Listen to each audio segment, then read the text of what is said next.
Hi everyone, ನಾನು ನಿಮ್ಮ ಕನ್ನಡ ಕೋರಿ ಪ್ರೇಮ. ನನ್ನ ಯೂಟ್ಯೂಬ್ ಚಾನಲ್ಗೆ ನಿಮ್ಮೆಲ್ಲರಿಗೂ ಪ್ರೀತಿಯ ಸ್ವಾಗತ.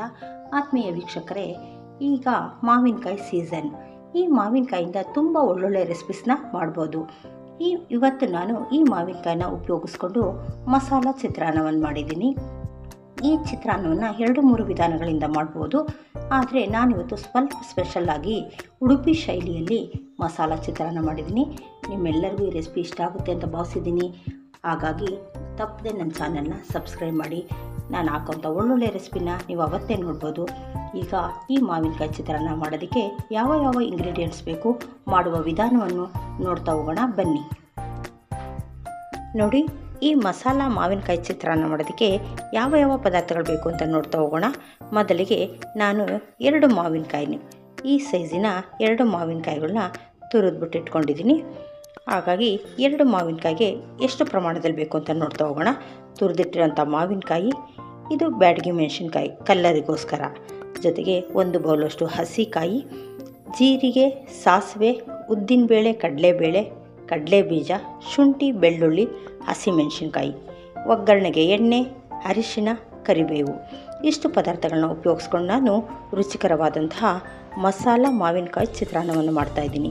ಮೊದಲಿಗೆ ನಾವೇನು ಮಾಡಬೇಕಪ್ಪ ಅಂದರೆ, ಇದಕ್ಕೆ ಒಂದು ಮಸಾಲವನ್ನು ರೆಡಿ ಮಾಡ್ಕೊಳ್ಬೇಕು. ಆ ಮಸಾಲ ರೆಡಿ ಮಾಡ್ಕೊಳ್ಳೋಕ್ಕೆ ಯಾವ ಪದಾರ್ಥಗಳನ್ನ ಸೇರಿಸ್ತಾ ಇದ್ದೀನಪ್ಪ ನೋಡಿ. ಆ ಮಿಕ್ಸಿ ಜಾರ್ ಒಳಗಡೆ ನಾನು ತೊಗೊಂಡಿರೋಂಥ ಮೆಣಸಿನ್ಕಾಯಿ ಹಾಕ್ಕೊಂಡಿದ್ದೀನಿ. ಅದನ್ನು ನಾನು ಡ್ರೈ ರೋಸ್ಟ್ ಮಾಡ್ಕೊಂಡಿದ್ದೀನಿ. ಜೊತೆಗೆ 1 ಸ್ಪೂನಷ್ಟು ಜೀರಿಗೆಯನ್ನು ಸೇರಿಸ್ತಾ ಇದ್ದೀನಿ, 1 ಸ್ಪೂನಷ್ಟು ಸಾಸಿವೆಯನ್ನು ಸೇರಿಸ್ತಾ ಇದ್ದೀನಿ. ಜೊತೆಗೆ ನಾನು ತೊಗೊಂಡಿರೋಂಥ 1 ಬೌಲ್ ಹಸಿಕಾಯಿನ ಸೇರಿಸ್ಕೊಂಡಿದ್ದೀನಿ. ಜೊತೆಗೆ ಅರಿಶಿಣವನ್ನು ಸೇರಿಸ್ಕೊಂಡು ಮೊದಲು ಇದನ್ನು ತರಿಯಾಗಿ ಗ್ರೈಂಡ್ ಮಾಡ್ಕೊಂಡು ಬರಬೇಕು. ಅಲ್ಲಿಗೆ ಆ ಮಸಾಲ ರೆಡಿ ಆಗುತ್ತೆ. ಆಮೇಲೆ ಯಾವ ರೀತಿಯಾಗಿ ಇದಕ್ಕೆ ಒಗ್ಗರಣೆ ಮಾಡೋದು ಅಂತ ನೋಡೋಣ. ಮೊದಲು ಅದನ್ನು ತರಿಯಾಗಿ ಗ್ರೈಂಡ್ ಮಾಡ್ಕೊಂಡು ಬರ್ತೀನಿ. ನೋಡಿ, ನಾನೀಗ ಈ ಮಸಾಲವನ್ನು ತರಿಯಾಗಿ ಗ್ರೈಂಡ್ ಮಾಡ್ಕೊಂಡು ಬಂದಿದ್ದೀನಿ. ಈಗ ನಾನು ಇದಕ್ಕೆ ಒಂದು ಒಗ್ಗರಣೆಯನ್ನು ಕೊಡ್ತೀನಿ. ನೋಡಿ, ಸ್ಟವ್ ಹಚ್ಚಿ ಬಾಣಲಿಯನ್ನು ಇಟ್ಟಿದ್ದೀನಿ. ಈಗ ಇದಕ್ಕೆ ಒಂದು ಅರ್ಧ ಬೌಲಷ್ಟು ಎಣ್ಣೆಯನ್ನು ಸೇರಿಸ್ತಾ ಇದ್ದೀನಿ. ನೋಡಿ, ಎಣ್ಣೆ ಬಿಸಿಯಾಗಿದೆ. ಈಗ ಒಂದು ಅರ್ಧ ಸ್ಪೂನಷ್ಟು ಸಾಸಿವೆಯನ್ನು ಸೇರಿಸೋಣ. ಈ ಸಾಸಿವೆ ಸಿಡಿದಾದ್ಮೇಲೆ ನಾನು ತೊಗೊಂಡಿರೋಂತಹ 1 ಸ್ಪೂನಷ್ಟು ಜೀರಿಗೆಯನ್ನು ಸಹ ಸೇರಿಸ್ತಾ ಇದ್ದೀನಿ. ಜೊತೆಗೆ 1 ಸ್ಪೂನ್ ಉದ್ದಿನಬೇಳೆ, ಕಡಲೆಬೇಳೆ ಎರಡನ್ನು ಒಟ್ಟಾಗಿ ಸೇರಿಸೋಣ. ಅದು ಸ್ವಲ್ಪ ನೀಟಾಗಿ ಫ್ರೈ ಆಗಲಿ.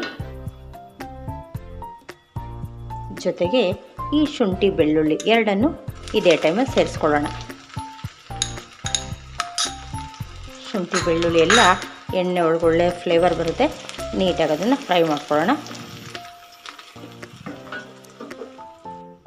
ನೋಡಿ, ಈಗ ಕಡಲೆಬೇಳೆ, ಉದ್ದಿನಬೇಳೆ ಎಲ್ಲವೂ ಫ್ರೈ ಆಗಿದೆ. ಈಗ ಇದಕ್ಕೆ 4 ಹಸಿಮೆಣಸಿನ್ಕಾಯಿ ಸೇರಿಸ್ಕೊತಾ ಇದ್ದೀನಿ. ಜೊತೆಗೆ 1-2 ಒಣಮೆಣಸಿನ್ಕಾಯಿ ಕೂಡ ಸೇರಿಸ್ಕೊತಾ ಇದ್ದೀನಿ. ಇದೆಲ್ಲವೂ ಫ್ರೈ ಆದಮೇಲೆ ನಾವು ರುಬ್ಬಿರೋಂಥ ಮಸಾಲವನ್ನು ಈ ಟೈಮಲ್ಲಿ ಸೇರಿಸ್ಕೊಳ್ಳೋಣ. ನೋಡಿ, ಇದೆಲ್ಲ ಎಣ್ಣೆಯಲ್ಲಿ ನೀಟಾಗಿ ಫ್ರೈ ಆಗಿದೆ. ಈಗ ಈ ಮಸಾಲನ ಇದರೊಳಗಡೆ ಹಾಕ್ಕೊಳ್ಳೋಣ. ಹಾಕ್ಕೊಂಡು 1 ನಿಮಿಷಗಳ ಕಾಲ ಇದು ಎಣ್ಣೆ ಜೊತೆ ಚೆನ್ನಾಗಿ ಫ್ರೈ ಆಗಲಿ. ಈ ಮಸಾಲ ಹಾಕಿದ್ಮೇಲೆ ಸ್ವಲ್ಪ ತಳ ಹೊತ್ತುತ್ತೆ, ಕೈ ಬಿಡದಿರ ತಿರುಗಿಸ್ತಾ ಇರಬೇಕು.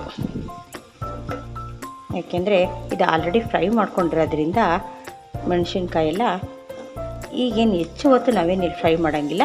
ಎಣ್ಣೆಲ್ಲಿ ಹಾಕಿ 1 ನಿಮಿಷ ಫ್ರೈ ಮಾಡೋಣ. ನೋಡಿ, ನಾವು ಹಾಕಿರೋ ಎಣ್ಣೆ ಎಲ್ಲ ಡ್ರೈ ಆಯಿತು. ಈಗ ನಾನು ತುರಿದಿಟ್ಟಿರೋ ಅಂತಹ ಮಾವಿನಕಾಯಿನ ಈ ಟೈಮಲ್ಲಿ ಸೇರಿಸ್ಕೊತೀನಿ.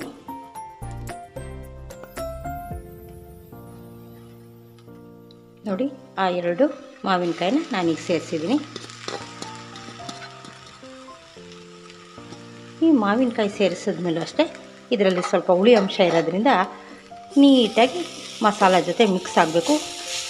ಇದರಲ್ಲಿ ನೀರಿನ ಅಂಶ ಇರುತ್ತೆ. ಆ ನೀರೆಲ್ಲ ಸ್ವಲ್ಪ ಡ್ರೈ ಆಗಲಿ, ಕೈ ಬಿಡದಿರ ತಿರುಗಿಸ್ತಾ ಇರೋಣ. ಇದಕ್ಕೆಲ್ಲ ಒಳ್ಳೆಯದನ್ನು ಮಿಕ್ಸ್ ಕೊಡಿ. ಮಸಾಲ ಜೊತೆ ಮಾವಿನಕಾಯಿ ಫ್ರೈ ಆಗಬೇಕು. ನೋಡಿ ನಾವು ಹಾಕಿರೋ ಅಷ್ಟು ಎಣ್ಣೆನೂ ಎಷ್ಟು ನೀಟಾಗಿ ಡ್ರೈ ಆಗಿದೆ. ಹೀಗೆ ಎಣ್ಣೆ ಜೊತೆ ಈ ಮಸಾಲ ಮತ್ತು ಮಾವಿನಕಾಯಿ ಫ್ರೈ ಆಗಬೇಕು. ನೋಡಿ ಈಗ ಎಲ್ಲವನ್ನು ಮಿಕ್ಸ್ ಮಾಡಿ, ಅಕಸ್ಮಾತ್ ಇದಕ್ಕೆ ನೀರನ್ನ ಸೇರಿಸೋ ಹಾಗಿಲ್ಲ, ನಿಮಗೇನಾದರೂ ತುಂಬ ತಳ ಒತ್ತುತ್ತೆ ಅನ್ನೋದಾದರೆ ಇದು ಎಣ್ಣೆಯಲ್ಲೇ ಫ್ರೈ ಆಗಬೇಕು. ಇಲ್ಲಾಂದರೆ 1 ಸ್ಪೂನ್ 2 ಸ್ಪೂನಷ್ಟು ನೀರನ್ನು ಸೇರಿಸ್ಕೊಳ್ಳಿ. ಈ ರೀತಿ 2 ನಿಮಿಷಗಳ ಕಾಲ ಚೆನ್ನಾಗಿ ಕುದೀಲಿ. ನೋಡಿ ಇದು 2 ನಿಮಿಷಗಳ ಕಾಲ ಫ್ರೈ ಆಗಿದೆ. ಈ ಒಂದು ಟೈಮಲ್ಲಿ ನಾನೇನು ಮಾಡ್ತಾಯಿದ್ದೀನಿ ಅಂದರೆ ರುಚಿಗೆ ತಕ್ಕಷ್ಟು ಉಪ್ಪನ್ನು ಸಹ ನಾವು ಸೇರಿಸ್ಕೊಳ್ಳೋಣ. ನಿಮಗೆ ಎಷ್ಟು ಅಗತ್ಯ ಇದೋ ಅಷ್ಟು ಉಪ್ಪನ್ನು ಸೇರಿಸ್ಕೊಳ್ಳಿ. ಜೊತೆಗೆ ನಾನು ಕರಿಬೇವನ್ನು ಸಹ ಕೊನೆಯಲ್ಲಿ ಹಾಕ್ತೀನಿ. ಯಾಕೆಂದರೆ ಕೊನೆಯಲ್ಲಿ ಹಾಕಿದ್ರೆ ಇದು ಕಲರ್ ತುಂಬ ಚೆನ್ನಾಗಿರುತ್ತೆ. ಅದಕ್ಕೋಸ್ಕರ ಈಗ ಕರಿಬೇವನ್ನು ಸೇರಿಸಿ ಮತ್ತೊಮ್ಮೆ ಉಪ್ಪು ಇದಕ್ಕೆಲ್ಲ ಹತ್ತಬೇಕಲ್ವ, ಇನ್ನು 1 ನಿಮಿಷಗಳ ಕಾಲ ಫ್ರೈ ಮಾಡ್ಕೊತೀನಿ.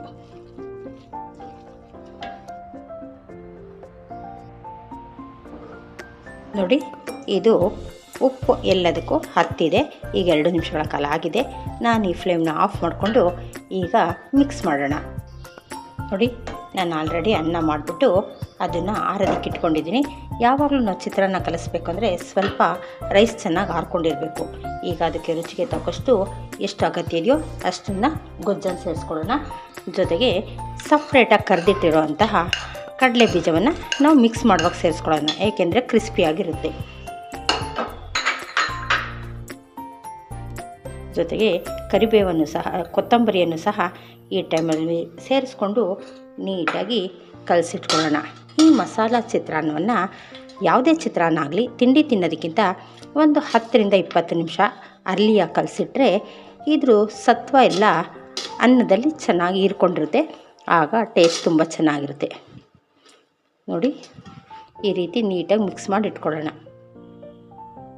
ನೋಡಿ ರುಚಿಕರವಾದಂತಹ ಮಸಾಲ ಚಿತ್ರಾನ್ನ ಸವಿಯಲು ಸಿದ್ಧವಾಗಿದೆ. ನಿಮಗೆಲ್ರಿಗೂ ಈ ರೆಸಿಪಿ ಇಷ್ಟ ಆದರೆ ಖಂಡಿತ ತಪ್ಪದೆ ಲೈಕ್, ಶೇರ್, ಸಬ್ಸ್ಕ್ರೈಬ್ ಮಾಡಿ. Thank you.